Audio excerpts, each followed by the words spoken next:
Maestro.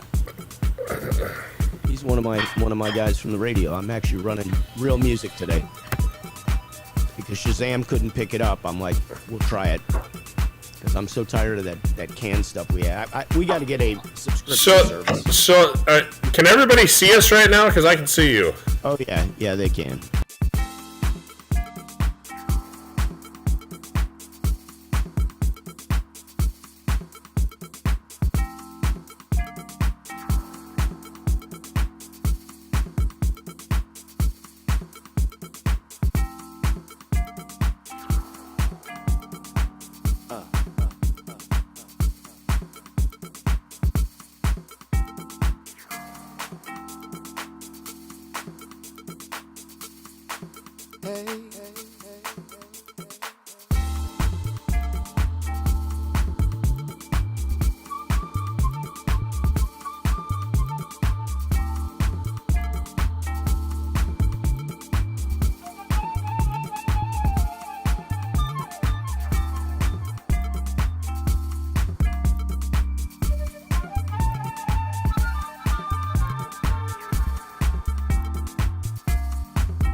Welcome to the Ref Room, hockey talk for referees, coaches, players, and fans.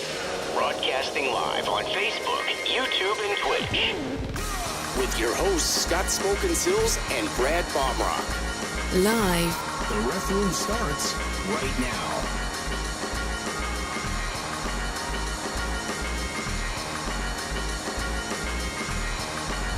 And now your host. All right, it is Monday, and it is officially Ref Room Day. I am Scott Smokin Silz, joined by my good friend, Mr. Brad Baumruck, our referee-in-chief. And, we got some really sad news today because the Golden Jets passed away. I can't believe it. Man, what a legend. I know, did you ever get to see him play, Brad? You're kind of young, so I doubt you ever saw him.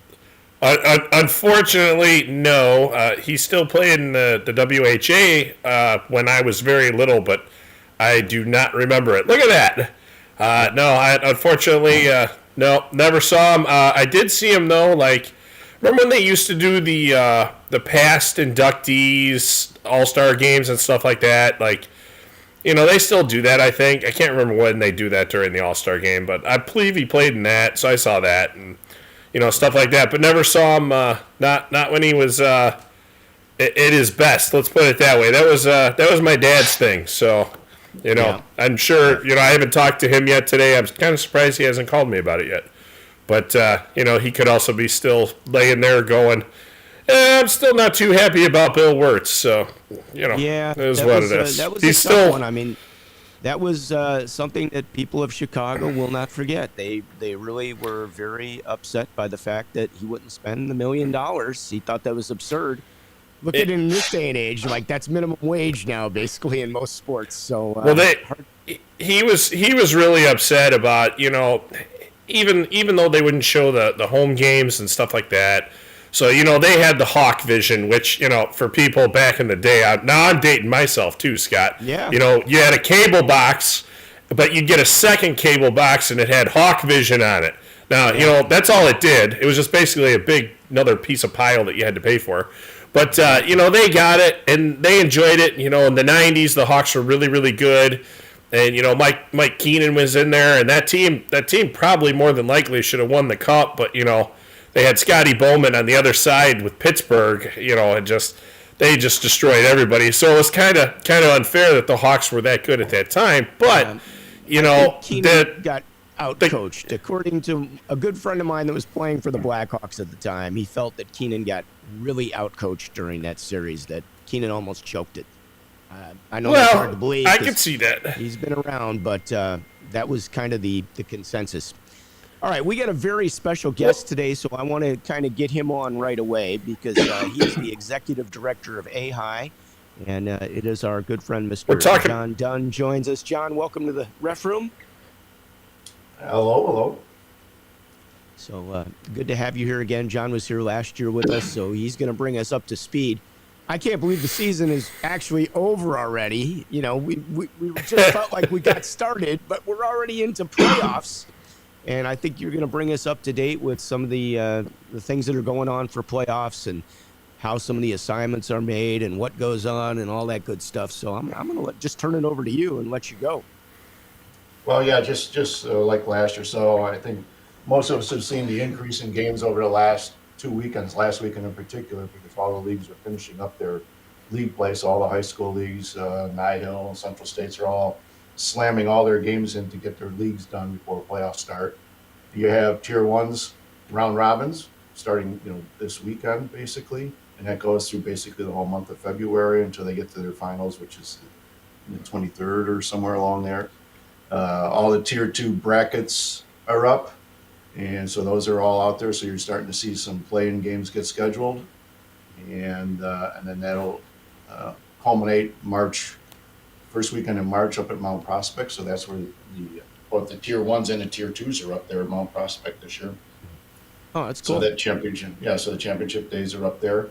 And then all the high school brackets are up. We're just finalizing the JV bracket now because we have to wait for seedings of teams. So the way the JV works the last 2 years is it's not an open tournament. It's basically the top 4 placed teams from each of the high school divisions play each other. Like the top North Central might play the 4 Catholic League, and they're finishing up. There's a few teams that still have to get in and register, so that should be up. Everything else is up, including the Central Illinois brackets, so that because their tournament's starting in a few weeks too. Are we going to 3-man or 4-man for JV this year, like we did last year? We're going to certainly do 4-man at the state ice. So that this year for the JV at state ice, that's just the semis and the finals. So we're only having again, but. Yeah, anything. Wouldn't it be the 8, the bracket of 8? Because the bracket of 8 makes it over there. Right. Anything at Bensenville, because high school will still be at Bensenville. Anything at Bensenville is going to be 4-man. And before that, you kind of have the discretion. We'll pay for because teams are paying for it. So clubs that are used to 4-man, they'll probably put 4-man in there too. So now, I know some early rounds of playoffs. Like for high school, are those going to go? I realize like North Central normally goes 2-man, but when you have like SHL and some of the other leagues that normally go 4-man, but sometimes they see 2-man for the early rounds of state playoffs. Yeah, we're recommending 4-man, but they don't have to do 4-man in there. So we're recommending it, and so we priced it appropriately. We increased the officials' fees for the games at Bensenville up a little bit more than the standard fee that you get during the season. And that's because it's really performance based to get to those to those types of games. So, Okay, great. you know, And I think that there's a lot going on now. yeah, the AAA, like our AAA, the six that play in that league, the HPHL, they're playing this weekend up in Novi, because it sounds crazy, but there's some Illinois officials making their way up there. There's 4 of us going up there, and we'll be working those games. We were asked to go help out, which is kind of crazy because I've worked those the last 3 years they've been here, and now I'm going to be leaving here, and we have all these games. So, Scott, there'll be some more games for you to work. You can pick those up and scrape it There's up. some crumbs left over on the floor for me to sweep up. Where are you going exactly? Novi, Where is that? Michigan. It's like Novi, okay. it's kind of like the Naperville of Michigan. And then like Livonia is kind of like the North Shore of Michigan. Now, all right, got you. I thought John was Yeah. putting his hand up to show us where it's located in Michigan. Yeah, it's right here. Yeah. No, Novi would be like right here. Okay. Is it close to like Grand Rapids? Yeah, it's a little further north. It's close to Detroit. It's closer to Detroit. All right, cool. All right, very So- good. Now, we had, we're going to kind of go all over the place. Yeah, we got to We talk about started tonight with- or we last started with night. Bobby Hull. Now, last night we had the AHAI Hall of Fame inductee dinner, which I had never been to before. I had a great time last night. I got to tell you, I saw 3 people I have not seen in over 50 years. Now, I'm dating myself, of course, but Peter Moffitt, former NHL referee, was the hockey director when I was a little kid at Rainbow. He was there. Brian Durham, who was a skate guard at Rainbow, was there. And Mike Schmidt, who got inducted last night, he played for the Cardinals. And the Cardinals were like a semi-pro team, I guess you would call it, that played out of... Did they play at Park Ridge? No, They they played played at at Southwest. Oak Brook. Oh, that sounds. At the twin ice rink in Oak Brook, which is now that the was- Drury that was- Lane Hotel. I think that Right. was the Have Cougars. you? The Cougars played out of there. I don't think the Out of where? Cougars were around at that point, were they? Because the Cardinals were around before the Cougars. Yeah, Cardinals are a semi-pro team that when I was playing down there, it was out of Southwest. We played out of Southwest. See? All right. Sorry. John knows. Sorry, John boys. knows. I can't help. Go. Take it away. There's some other guys that used to play in that league. V. LaCroix, who was mentioned last night, the old Stevenson coach before inductee last night, Jim Wood. Was mentioned twice. Yeah, and he was a monster of a man with a heavy French Canadian accent. And whenever you were on the ice with him, whether we would skate Friday mornings at Franklin Park, and it would be all D1 guys that were so much better than myself and some of the other local guys. But he would be out there, and he would just be taunting these fast, like think of Jeff Nelson being scared to go around him because he would just take him out on a Friday morning skate. But he would teach you. You'd come back to the bench, and he would go, "Oh, Donnie, you do this," and it was an education all the time. A true coach and a good man. So good golfer too. But he was referenced last night by Jim Wood, who was inducted last night as a longtime Stevenson coach. And it was also great to hear the legacy of all these people kind of connected some way. Joe Prescott up there doing the invocation as skated for Mike Schmidt, and all those kind of connections. Yep. And, Yeah, it's really it's the Illinois Hockey Hall of Fame. And AHAI is a heavy sponsor of that. But I think we had a great showing from the IHOL board of directors and referees, and you can see a large contingent of referees and a lot of the past inductees, John Surza, the Druzes, and all those guys roll through there because it's an important event for them. And sometimes can get a little winded with some of the speeches. You can see what it means to the people that roll through our area. It's a big deal. So it's one of the good phone calls that some of the AHI people get to make. We don't get to make too many good phone calls, but it's like I called one guy and he goes, "The only time you're calling me is I got a problem." I go, "Well, not this time." So I at least answered my calls after that, But You didn't go to voicemail. after that, it didn't go to voicemail. But no, it was a good event, and Jim Smith and Norm Spiegel really kind of shoulder the load of what it's turned into. And last night we had almost 300 people in the room, and it's good to see the contemporaries that are still. You have guys like Mike Schmidt, who kind of been out of the game, living in Oklahoma, still gets recognized, and then you have guys like Jimmy Philbin, who's still day in and day out coaching on the ice, and you have Jeff Schlender for the referees, who's works day in and day out doing that, and Billy Dean, the referee that was inducted. Two quality people there, but it was a good night. Yeah, I was actually, as I was looking, you have the posters up from the years that show the people that were inducted. What does it go back to, like 2005, something like that? But I almost wish there was a way to look at all the bios, because these people are all so connected. Like, I had no idea that Jimmy Philbin was a minor hawk, like I was. So like you have connections to people throughout this thing that you just don't even realize that somehow, some way, there is a connection that's made through hockey over the years. It's unbelievable. Because I know I ran into one of the coaches, I want to say Brad, not Wagner, what was his name?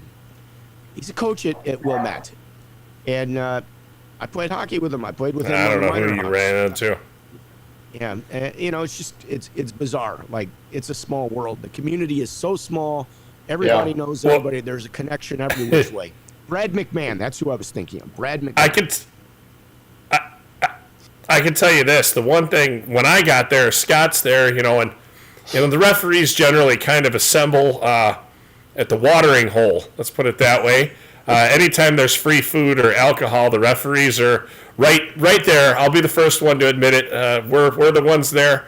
But Scott came over, and we had all these coaches coming by, and all these directors that know people, and they're coming by and they're talking to everybody. And Scott was like, I can't believe it. All these people know, like, all of you guys. Like, how does this happen all the time? Like, I'm like, it's not always like this. I go, but this is the place that we get to meet and exchange ideas and talk about stuff, even if it's just, hey, my season's going terrible, and they're joking, can you help us out? Stuff like that. And it's fun to experience that together. And, we're all there for the people that are there and whatever walk we're from. But I know the referees always feel like they're kind of left out. But, Scott, you definitely didn't feel left out last night, no, I guarantee not it. At all. I mean, I thought that was great. I mean, anytime we can bond with somebody and get together in an environment that's different from the, life is on the line situation there, like it is on every game. I think when you're able to get away from that and say hello to people and talk to, I think that just goes such a long way down the road that, the rapport is there. And that's something that I say all the time, because when we have our younger officials, our newer officials that are working games, they don't know any of the coaches that they're working with. They're new, they're feeling their way around things. Whereas if you go out and work a high school game and you've seen that coach 15 or 20 times, or you work a Central States game and those coaches have been there, they know you, they know what they're getting, they know what your standard is. There's a mutual respect there. You know what you can do, what you can't do, what they can do, what they can't do, what they can get away with. They get it, and it's okay, because we're all going to live and work another day together, and we'll be just fine after the game is over. And I think here's another great opportunity for the officials to see some of the coaches, the team managers, the assistants, the people that are there that you're working with outside of a pressure situation of a game. And it's great. I think it's great for hockey. I think it's great for the sport. One of our really good friends, that all of us are, friends with or have known her, she was like, today, because we work together, sends me a message. Hey, it was a lot of fun last night. And, I was like, yeah, it's always great, when the coaches come by. And, she made an excellent point, and I'm not going to steal it from her. It's events like this that humanize the officials. Yeah. So, unfortunately, we're only doing it with the 300 people that are in that room, and you may only see 50 or 60 of them. But those 50 and 60 go out there, and they do say, hey, you know what? These guys do mean it, and these gals mean it, and we're being humanized. And I think that's a wonderful event to go to. And, you know, I wish more referees would buy a ticket. I know that there were a bunch that bought tickets last year. I didn't see any this year of them, but, you know, maybe it was just busy, or there were quite a few games last night, so they might have been reffing. But, you know, it's a great place to be, and, you know, come out, and it really does. It humanizes us, and it makes it a little more difficult, even though you don't think it, when we're a little more humanized for people to yell at us and treat us horribly, even though it's going to happen no matter what, but not all the time. Yeah. Overwhelmingly, not all the time. Well, John, do you want to run down all the inductees? Would you like to do that? Would you like to honor them and give them their couple moments? Or? Let me get the brochure. I left them there last night. The first inductee was Gary Wells, and he's out of the Springfield area. So he was in builders category and Springfield Copper, long time, and just a great volunteer, and has really spearheaded the Lincoln Land High School League down there. That is actually really part of the Central Illinois State Tournament now. So those teams all through down there. So he was the first inductee. Second was, I think, Scotty, who was second there? We had Gary Wells, then we had Jim Wood. Schultz? Yeah, so we had Jim Wood. Yeah, we talked about him a little bit. Long-time coach, really kind of helped get the Stevenson program up, and his son is actually coaching there this year. So it was a good legacy rolling through there. And he's one of those coaches who, while he was on the bench at first, he might have been a little rough, but then he came, you know, he's of that same school where you see a lot of this group at this whole event. It's everybody there where they might disagree, but they still really respect him. And they had that type of issue. And then the officials were Bill Green, who was longtime official, president of IHOA for years. Number 4. And he right now still helps us evaluate. He's a regular viewer of the show too, by the way. He watches all the time. Yeah. So yes, he is. And he finally met you. Yeah. That's the first time I get to meet Bill. And the other official was, yep.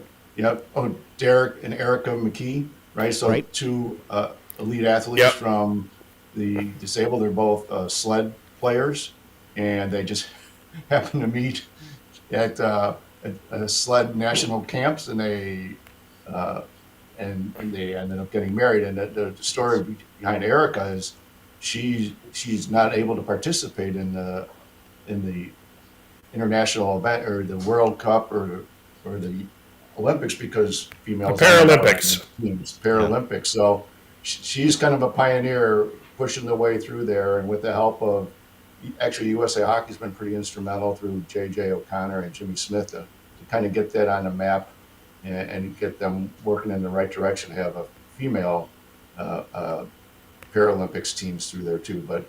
So they were two athletes there, and very inspirational with JJ doing the introduction. Boy, the worst thing you can do is follow JJ O'Connor onto the stage after he talks.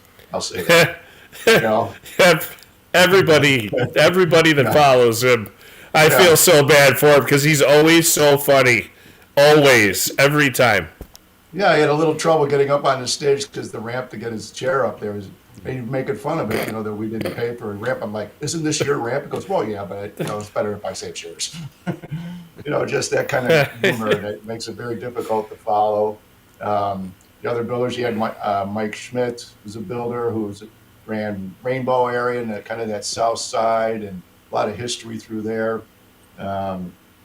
You had Jimmy Philbin in the coaching ranks, right? And he's still current GBN. I didn't realize how long Jimmy had been there because I didn't think he was that old. But he's been there, I think. 24 years, I think, something along those lines, like almost a quarter of a century or something. That's what it said. That's what it said, and I didn't realize that either. And hey, just so you know, his mom was there too, and he was really looking for it. I did good. That was a great speech. I got to give him credit. I can't wait to see him in the rink. because I didn't get to say anything to him, but it was a great speech. And the other coaches, you had Ken Klein, who was a longtime coach all the way through colleges, and he very instrumental in a lot of things that the coaching education program does now. And one of his sons is a current instructor for AHAI and USA Hockey and all the coaches clinics. So Robbie Klein, and who's also coaching here local. So again, this legacy of it getting passed down through there. And Tom Krasowski in the coaching ranks, another South Side that kind of traveled around, but again, a big family legacy through there that his kids roll through and help them. And his cousin Mark is, in the coaching ranks now. Actually, my son Ryan coaches with Mark over at the Bulldogs, and my son can't say enough about Mark and quality that he brings. And then Your we son also plays at the had- Bulldogs? I didn't even know that, John. No, he coaches. He coaches. Yeah. Coach, I was gonna say. That's the one that broke my nose, Scott. Yeah. I'll buy It's the one him a that broke beer. my nose. Yeah. He didn't do it on purpose, just so if anybody's thinking. It just and then he destroyed this kid along the boards. They slid underneath me, and it picked my feet up, and it flipped me vertical, and my face slammed into the ice. Yeah. That can lead us to Yeah, another conversation with John, but we're going to finish this one first. Eric, We had Eric Walter Schneider. Mako, which is Russ's dad, and yeah, he was coaching ranks, and it was really great to see. After kind of all speeches are done, everybody comes up, and the three Nemenko brothers up there getting the pictures is a very cool thing, and they're very involved in running a lot of the programs through here, and they do so kind of in a low key effort. So it's especially Greg. He's got a lot on his plate here locally, but he does a good job trying to do things the right way. And Russ running the program up at Lincolnwood and stuff. It's a lot of work, and they do a good job. Eric Schneider And, we had.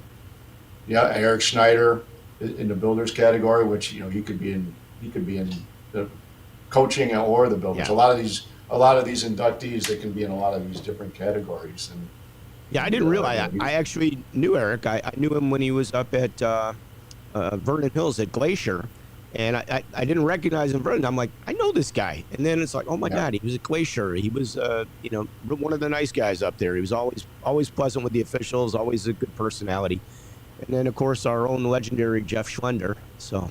We touched on Jeff a little bit earlier. Treasure. Yep. So Yeah, congratulations to all of them. Treasure for life. Very nice. So now that we're talking, I was going to move this over to another area that we hadn't even discussed together. But Brad brought it up about getting his nose broken. We've had a lot of injuries to our officials this year. I know you didn't get your nose broken this year, Brad, but we've had a lot of injuries. Is there anything not that we this can year. do? What's that? What's that, Brad? No, not this year. No, not this year. It hasn't happened this year that I've gotten injured. Is there The big thing is, I can tell you, I know where you're going with this. Is there anything we can do about these injuries? The weird part is, Scott, is most of them, they end up sending the video, with their stuff, their information that they have to turn in. And, I take a look at it, or a lot of people actually give me the heads up because they're worried about somebody. And, one of the us normally reaches out to them. A lot of these have been just freak things. It's not the players. It's just been really off the wall stuff. I mean, we had one official that dropped the puck.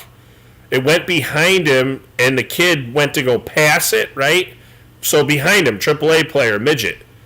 And the other guy at the last second sticks his stick in, and it rides up the guy's stick. And he's standing there like this, and it comes around and just drills him right in the face. Like, it was the weird, and we're like, we don't even know how it hit him, but it went up the guy's, blade and up his shaft and over his shoulder, and it came in and hit the referee in the face. I mean, it's just been weird stuff. It's just, unfortunately, I don't have any tips or tricks for anybody on this one. I wish I did, but there's not much right now that I've seen. I would say that there's a combo deal, and like I mentioned early on, this past weekend from Friday through Sunday night, there was 850 games in the AHAI assigning system. So that doesn't count Cool League games and other men's league games that aren't through that system and other college games through there. So that's 300 more than the weekend before.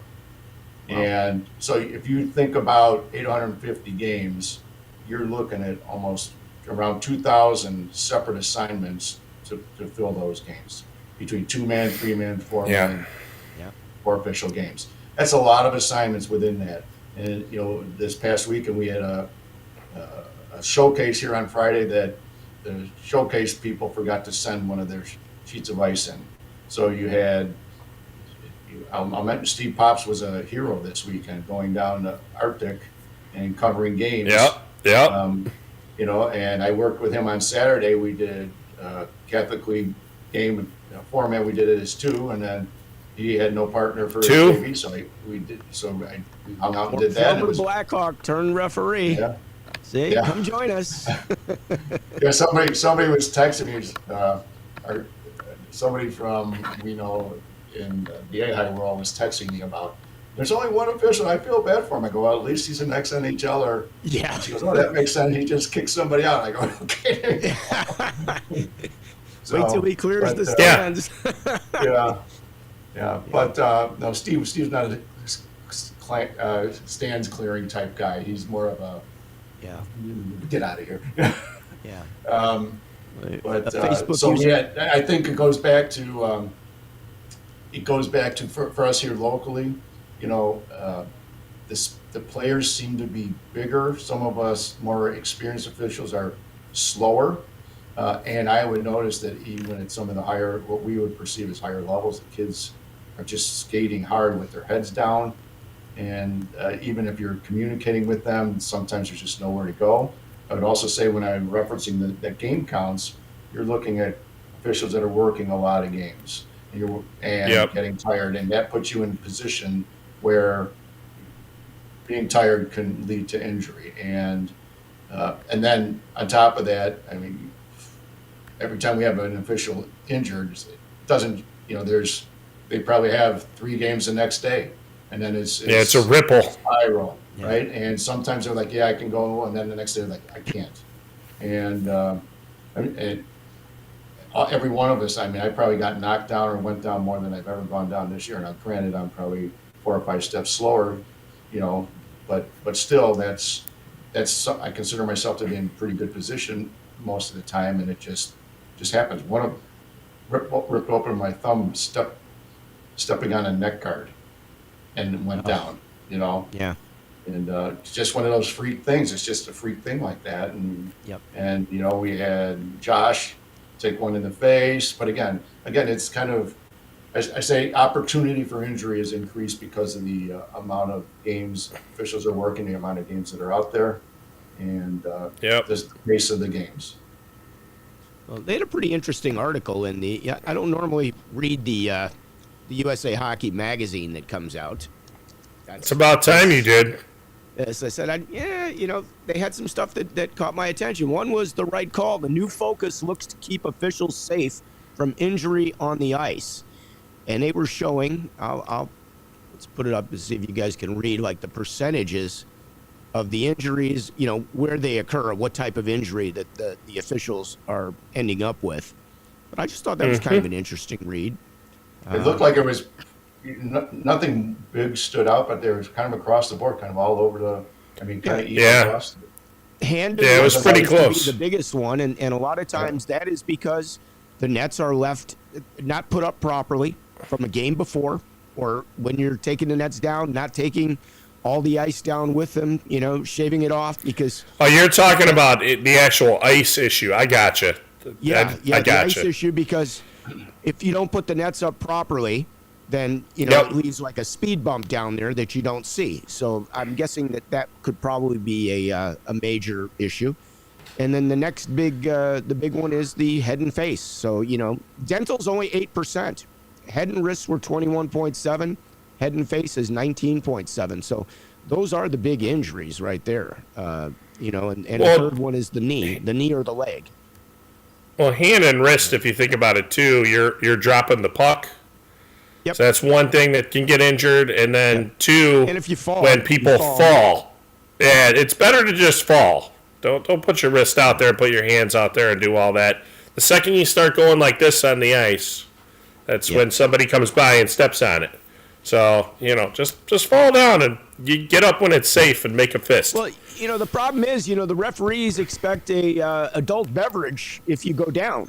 So nobody wants to buy is the problem. And I think as a result, officials don't want to go down. I mean, it's kind of an embarrassment to the officials if they go down, which it really isn't.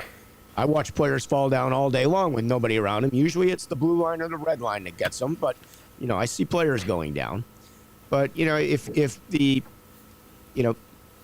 it is better. I would say from what I wouldn't have had my leg broken if I would have just been willing to go down instead of trying to lock my leg to the ice. I mean, from what I've seen this year, quite a bit is worked more this year with officials that have worked a lot of games, but maybe not higher level games.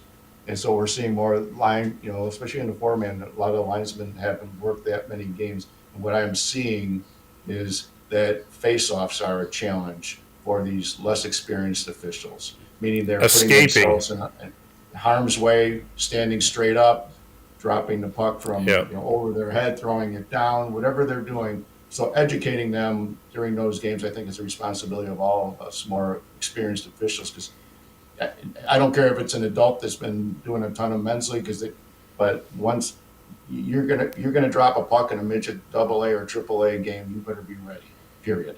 Yep. And they don't grasp that until it's too late.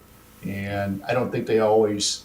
I mean, many of us we have our idiosyncrasies or our shortcomings that we don't recognize until somebody points it out to us or says, "Hey, this." And well, most of the guys I work with, they're explaining this is why we do it this way.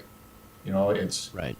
Be set. Make sure you're communicating. Make sure you know who's behind you. And the other lack of is partner help for a linesman. It doesn't matter if it's 2 or 4 man or whatever. Making sure that the guys behind the face-off dot are encroaching and helping your partner out. I mean, more often. I've blown the whistle more on face-offs this year as a referee, backing them out where the linesman should be doing that. Right. And I'll be the first one to admit. I've backed more guys out of face-offs this year than I have in a long time, and I think a lot of that's to blame. That started during the lockdown. Players were playing.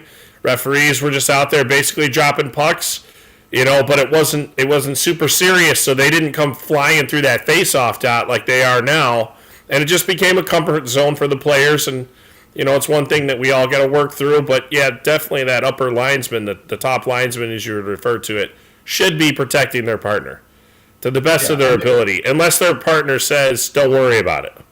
And it's an education, and a lot of these younger officials are. That I'm fortunate to work with, they're all capable. They just need the experience to roll through. Yep. And that's their challenge. And you think about how many high school games there are. And then we'll have 1 or 2 of the leagues complain that they're not getting the quality officials. And one of their concerns, and it's a great concern, is there's some good young officials who are working with experienced older officials that aren't performing, and it's sucking the life out of younger, more qualified officials. And that's from the leagues telling us that. It's not necessarily, the other officials.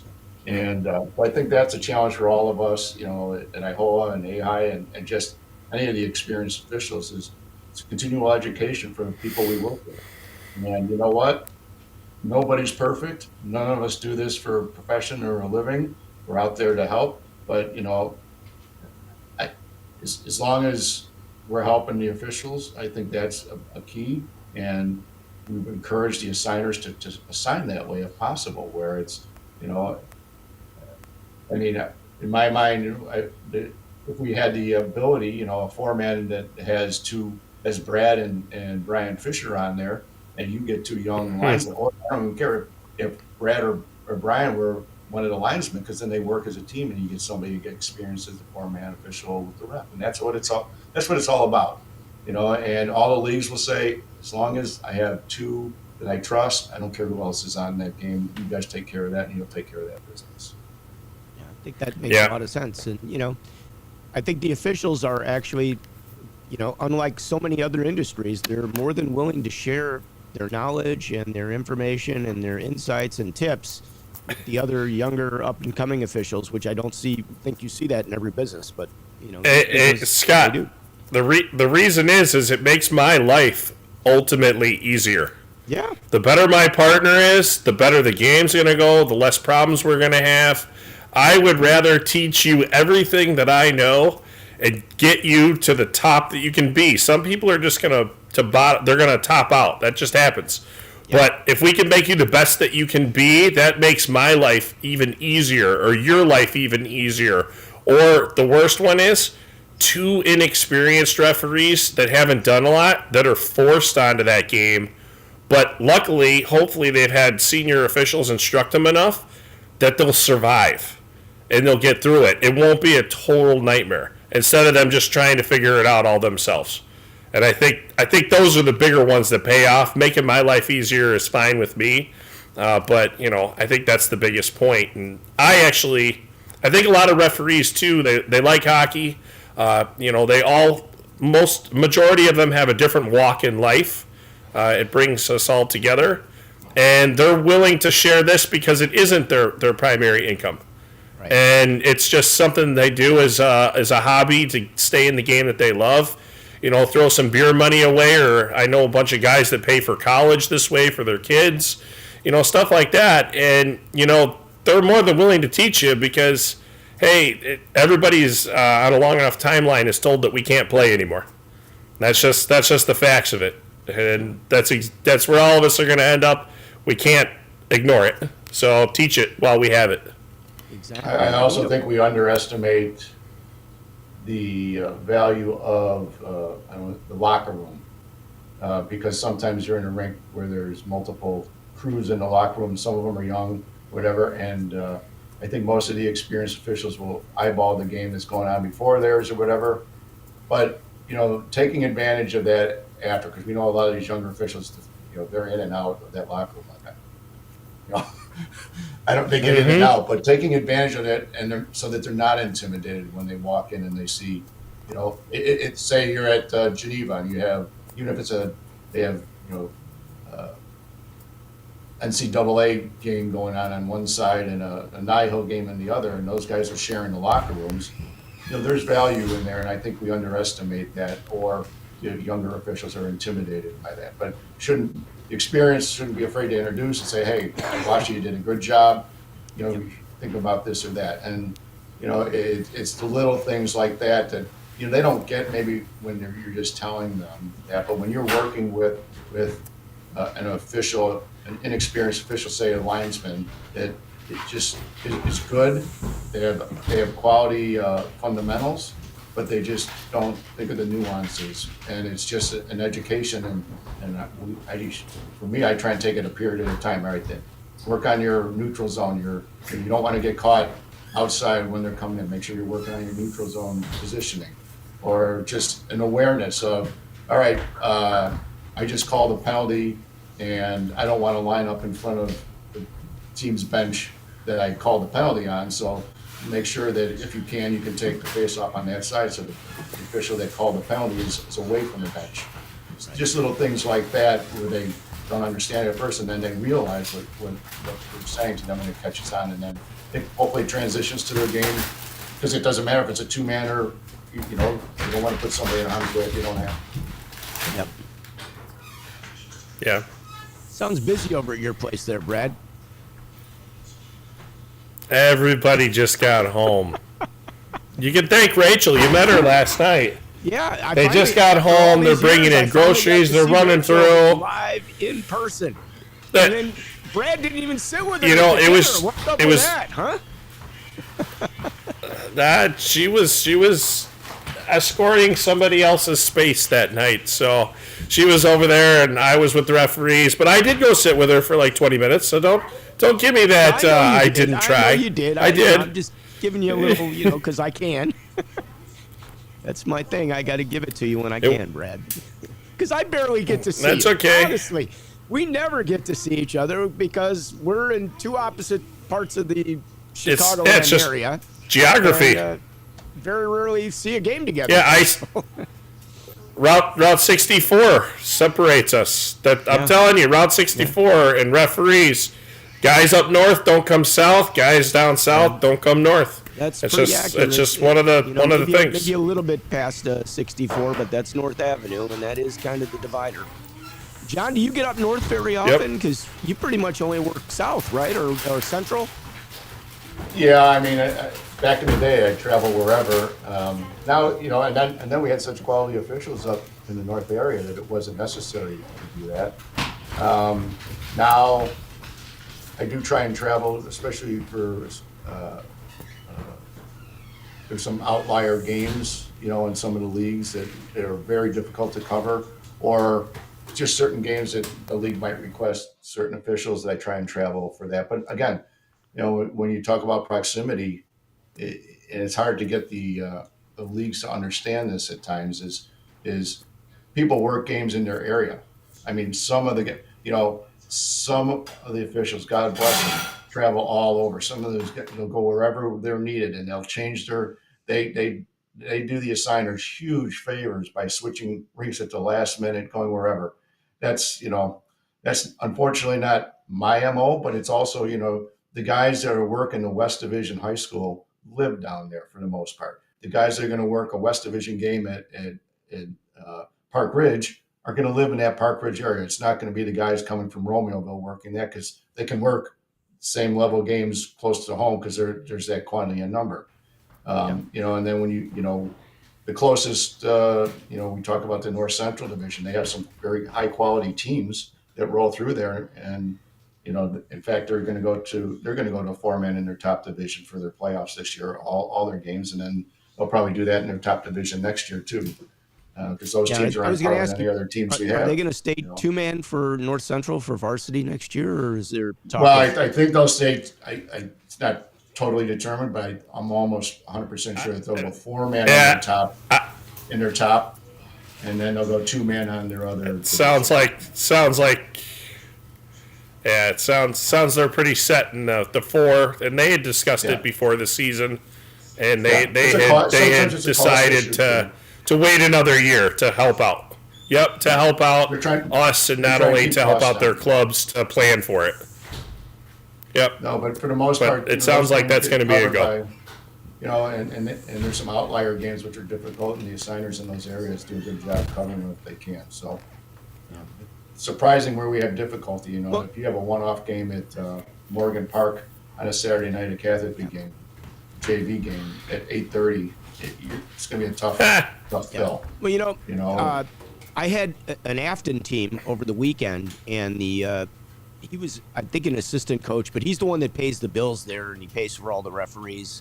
So I don't know if that makes him the team manager or whatever, or if he's a hockey, like a hockey director, but nice guy. We were talking before the game. He was saying in St. Louis, what they've gone to is they pay a 50% increase on the weekends for solo games. All right. Hang on, I'll fill that in for you, because that's not 100% true. I'm going by what I'm just saying. So that's what it's only. Okay. It's only. I have inquired about this, and the idea has already been floated. So it is only Friday night and Saturday. They do pay if it's a solo game, and it's Bantam. I think Bantam major and above. That's it. So it's not every game. Well, it's not solo. It's not tier one 2 official. and above. It's a single. No, game it's a one-off. Location. Single game at correct, location. And they pay 50% more for that to happen. Yeah. But all the leagues responded basically, and now that's all doubles. Yeah. Yeah, but now everything's all double, so they've been able to do it. So, the only thing that I can tell you is St. Louis doesn't have the amount of games that we have here, Right. and even though our number is bigger than theirs, we have less officials per assignment number, if that makes sense. Yeah. Well, So and then that's the only thing. But yeah, I did know about that. yeah, the clubs have the ability to. What'd you say, John? Say, yeah, the clubs have the ability, to say, yeah, we're going to pay more to do that, and so that is out there, and the assigners are always have the leeway to give bonuses and do all that just to get games covered. Nobody wants to have, nobody wants to put a single official on a game if they can. If it doesn't, you'd rather have it played, but that's not the goals of anybody. And even when we talked about it last year too, or we're really short officials, and all the four-mans were going two-man, and everybody wanted to just split all the four pay for the two officials. Well, you know what? The leagues and the teams are contracting for what their expectations are. They're not getting their expectations. Yeah, the officials should make more because they're doing more work, but again, it's an expectation of a team. They're not happy that they're not getting four because that's what they expect. First thing, when Saturday when I showed up, there just two of you, and that was their first question. And so Yeah, it's almost standard policy now that when you get to the rinks and you're in the ref room, that somebody's going to come knock on that door or just walk in, and then they're going to be like, "Well, thank God, we have two people, we have three people, we have." They always say that before the game starts. Yeah, and then once the game starts, they're like, "Oh shit, we could have had one." Send them home. So there are instances, again, these one-off games are, and sometimes it just doesn't matter. There's some locations that it just doesn't mean to pay whatever you want. Back in the day, Yep. Rockford would, they'd stack their games and they'd pay a premium, and guys would drive out on the Friday night to work or Saturday night to work Rockford games, and so they still kind of do that, but 5 games. but it's tough. A standalone, say, Nihil game at Pleasant Prairie, with nothing surrounding it. That's a tough gig. Where if you have, we're seeing more and more. Fortunately, we're seeing more and more of the clubs stack like things together. In other words, you show up at Bolingbrook and they're going to do their 16s, their 18s, and their 15s all in a row, and so the crew is the impact on everybody's minimized because the crews can kind of cover each other through that process and things. But the leagues are also very, Brad and I got stuck in we had a propane tank explode or something. Oh.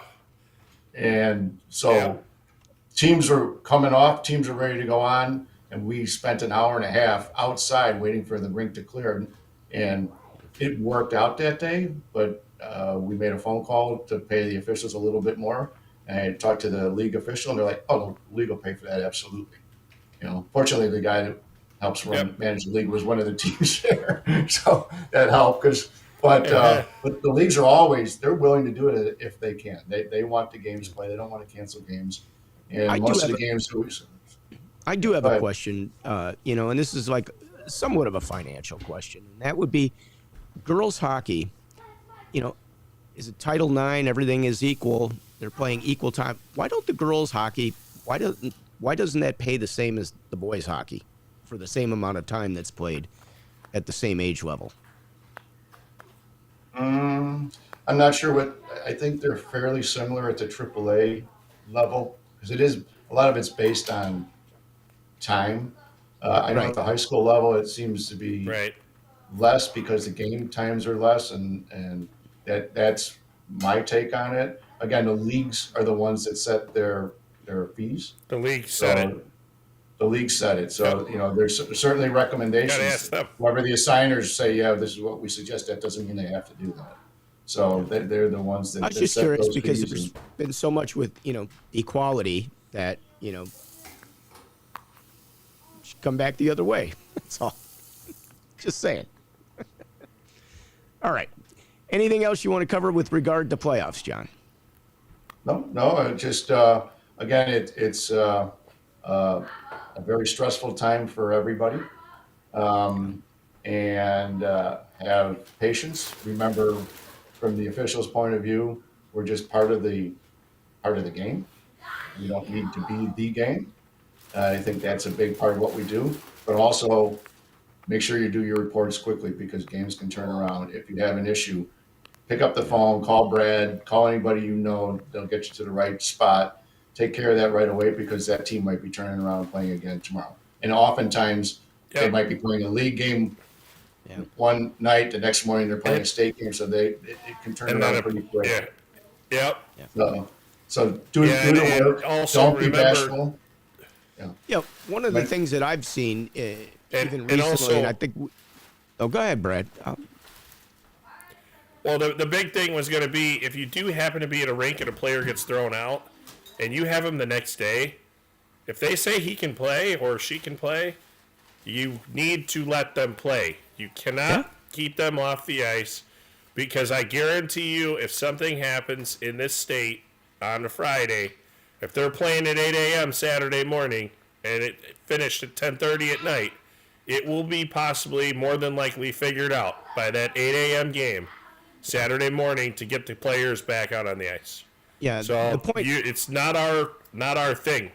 Right. The point I was going to make is I've seen it with where we have a score sheet and we have an iPad for certain games. And sometimes the iPad is not up to where it may be set for a league game and they're using it for a practice game. And there's somebody on there that has a suspension.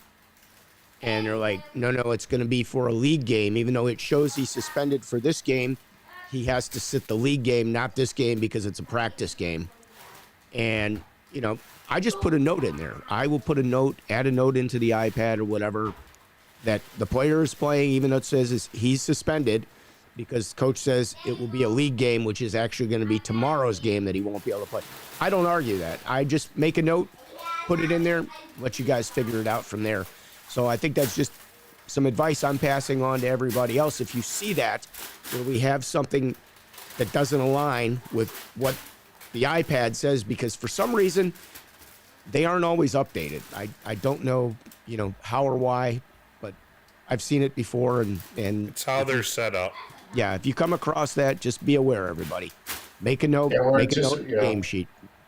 For the state, we're anticipating at least the high school will all be on game sheets. So that's being finalized tonight or tomorrow morning. So those games will be in a separate category that'll roll through the state. So that's good. Since all those leagues are already on it, it makes it nice and easy for a game sheet to adopt us. And their tier 1 has been on game sheet for the last few years, so that'll be on. Tier 2 is not because it's just you have one league that uses game sheet and one league that doesn't at this point, and that's the majority of the teams.